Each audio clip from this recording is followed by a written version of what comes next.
Hello friends, welcome to my channel Gujju તડકા. જો તમે મારી ચેનલ પર નવા છો તો પ્લીઝ મારી ચેનલ સબસ્ક્રાઈબ કરવાનું ભૂલશો નહીં.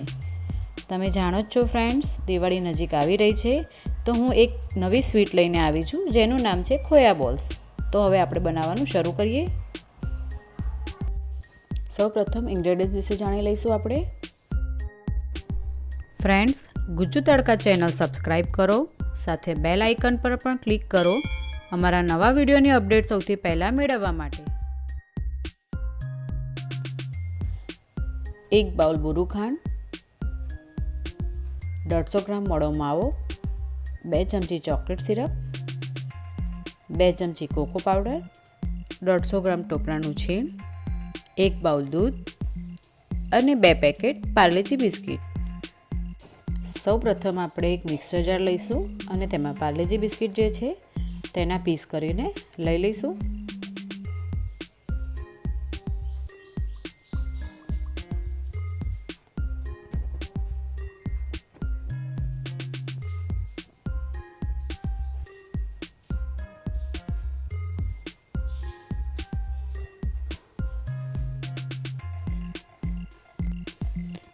બિસ્કિટ હવે આપણે મિક્સર જારમાં બ્લેન્ડ કરી લઈશું.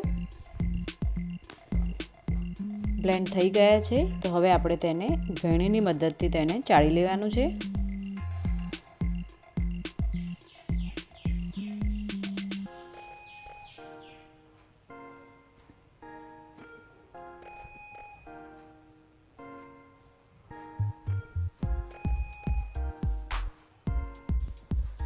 બિસ્કિટનો ભૂક્કો હવે રેડી થઈ ગયો છે.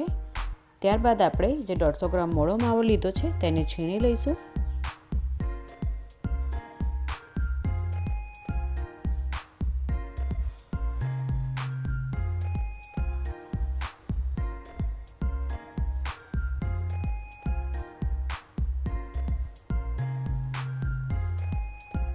માવો છીણાઈ ગયો છે. હવે તો બિસ્કિટનો ભૂક્કો જે છે તે આપણે આમાં એડ કરી લઈશું. ત્યારબાદ બુરું ખાંડ એડ કરવાની છે, જે તમારે જરૂરિયાત પ્રમાણે જ લેવાની છે. કોકો પાવડર આપણે ઉમેરી દઈશું. ચોકલેટ સિરપ ઉમેરી દઈશું. અહીંયા તમે ચોકલેટ પાવડર પણ લઈ શકો છો. હવે આપણે ટોપરાનું છીણ લેવાનું છે. પોણા ભાગનું ટોપરાનું છીણ આપણે અહીંયા યુઝ કરવાનું છે અને બીજું જે ટોપરાનું છીણ છે તે રાખી મૂકવાનું છે.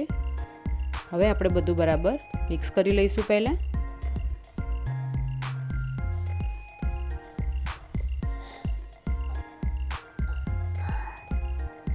એકદમ સરસ મિક્સ થઈ ગયું છે. તો હવે આપણે દૂધ ઉમેરીશું, જે આપણે જરૂરિયાત પ્રમાણે જ લેવાનું છે. તેનાથી આપણે જે લોટ બાંધતા હોય તેવી રીતના જ એક લોટ તૈયાર કરવાનો છે. અહીંયા આપણે ઢીલો પણ નથી રાખવાનો અને બહુ કઠણ પણ લોટ નથી બાંધવાનો.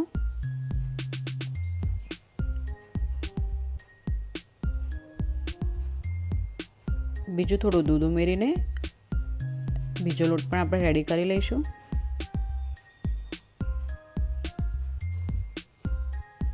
અહીંયા આપણે 5 મિનિટ સુધી તેને મસળવાનું છે, જેથી તે એકદમ સ્મૂથ થઈ જાય.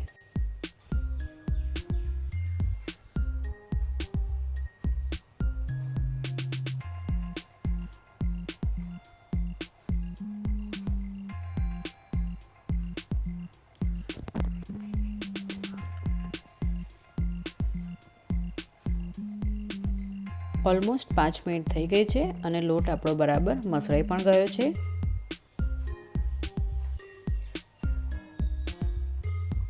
તો હવે આપણે લોટમાંથી નાના નાના બોલ બનાવીશું.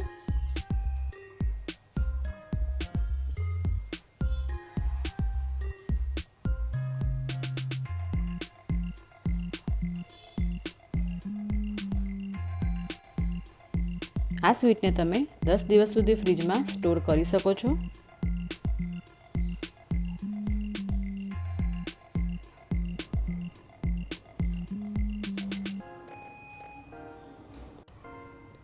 બોલ બની ગયો છે. તો આપણે જે ટોપરાનું છીણ રાખેલું છે તેમાં આપણે તેને બોળી લેવાનો છે અને બધી બાજુ બરાબર ટોપરાનું છીણ લગાવી લેવાનું છે. તો હવે આવી જ રીતે આપણે બીજા બોલ પણ રેડી કરી લઈશું. આ સ્વીટ જેટલી જ ટેસ્ટી છે તેટલી જ બનાવવામાં ઇઝી છે. ફક્ત 10 મિનિટમાં વગર ગેસે પણ તે બની જાય છે. તો ફ્રેન્ડ્સ, તમે પણ આ રેસીપી જરૂર બનાવજો અને કેવી બની છે તે મને કમેન્ટ કરીને ચોક્કસ જણાવજો.